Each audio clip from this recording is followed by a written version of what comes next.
Moi, la RDC est la dynamique. Il y a Congomani, toutes tendances confondues.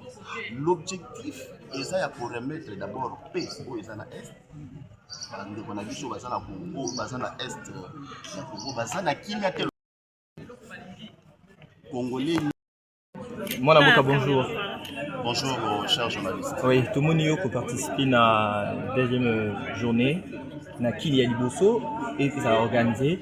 Comment avez-vous trouvé l'initiative OEO, nouvelle plateforme politique sur la RDC? Merci beaucoup, les journalistes. Là, Nazali, beaucoup de communicateurs, il y a Front commun pour le Congo FCC. Il y a secrétaire national chargé de la communication, il y a un parti politique, mouvement social pour le nouveau membre de la FCC. Na maïma sangisi biso na mokolo ya lelo ezali restitution na maïma lekaki na Nairobi na oyo esengeli création ya dynamique de force de partis politiques oyo babengi mouvement Sauvons la RDC. Na yango comme vous le savez, tout pour participer à Bino, il faut que les Congomani baïeba. Mouvement Sauvons la RDC, ils ont nini. Ils ont un objectif nini, feuille de route na yango, ils ont nini. Il y a Liboso, comme je viens de le dire, Mouvement Sauvons la RDC a pour objectif, il y a Liboso, devant nous sommes devant une crise multidimensionnelle dans le RDC. La crise multidimensionnelle, nous avons la crise sécuritaire, nous avons la crise politique, nous avons la crise économique. Crise sécuritaire, nous avons la Congo, nous avons la Est, nous avons la gouvernement central. Basant à une capacité de pouvoir remettre la paix dans l'est de notre pays. Na maïmatali situation politique aussi li comme on a ndenge ba procès oyo euti ko mema biso chose na ba condamnation ya ndeko na biso Joseph Kabila, condamnation illégale, procès sans fondement auquel biso bakongomani totali tomoni ke oyo eza règlement des comptes na yango tolobi tokotika likambo oyo eleka boye te.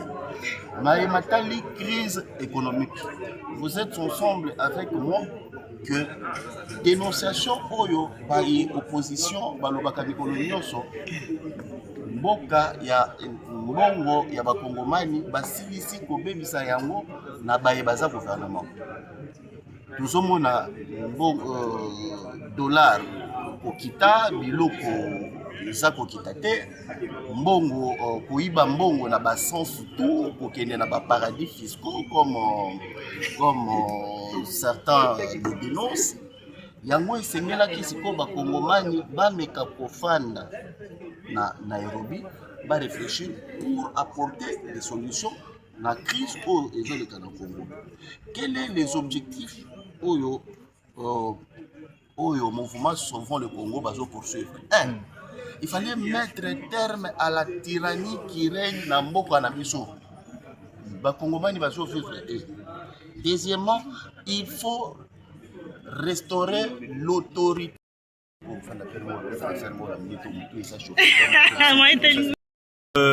vous a vu participer pour la... Les bilingues. Oui. La RDC est la dynamique. Il y a Congomani, toutes tendances confondues. L'objectif est pour remettre d'abord paix au Est. On a vu sur Bazana Congo, Bazana Est, Congo, Bazana Kenya, Congolais. Moi, l'avocat, bonjour. Bonjour, cher journaliste. Oui, tout le monde a participé à la deuxième journée, à Kili Liboso, et ça a organisé. Comment avez-vous trouvé l'initiative OEO, nouvelle plateforme politique sur la RDC? Merci beaucoup, les journalistes. Là, Nazali, beaucoup de communicateurs, il y a Front commun pour le Congo FCC. Naza secrétaire national chargé de la communication et à parti politique de Babengi, mouvement social pour les nouveaux membres de FCC.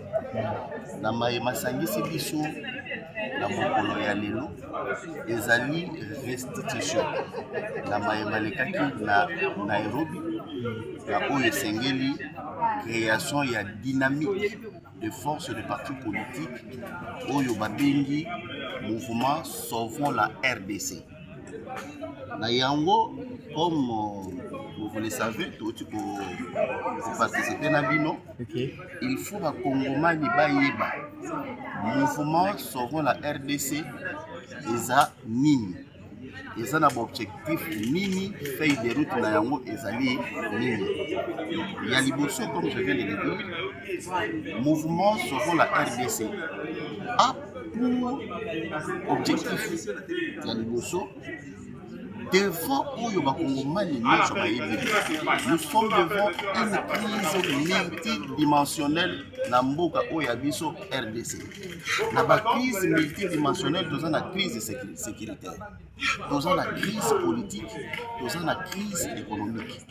Crise sécuritaire, Boyebi qui est na Congo, nous avons la Est, Oyo Ezana Maboko, la Banguna, Oyo gouvernement central. Basant à une capacité de pouvoir remettre la paix dans l'est de notre pays. Na maïmatali situation politique aussi comme on a ndenge ba procès oyo euti ko mema biso juste na ba condamnation il y a ndeko na biso Joseph Kabila, condamnation illégale, procès sans fondement auquel biso bakongomani totali tomoni ke oyo eza règlement des comptes na yango tolobi tokotika likambo oyo eleka boye te. Matali crise économique, vous êtes ensemble avec moi que dénonciation oyo bali opposition balobaka mikolo nyonso mboka ya mbongo ya bakongomani basilisi kobebisa yango na baye baza gouvernement. Nous avons un dollar kokita biloko eza kokita te mbongo koiba mbongo na ba sens tout kokende na ba paradis fiscaux comme certains le dénoncent. Yango esengelaki siko bakongomani bameka kofanda na Nairobi ba réfléchir pour apporter des solutions la crise au Congo. Quels sont les objectifs au mouvement Sauvons le Congo va poursuivre? Il fallait mettre terme à la tyrannie qui règne dans Mboka na biso. Bakongomani va vivre. Deuxièmement, il faut restaurer l'autorité. On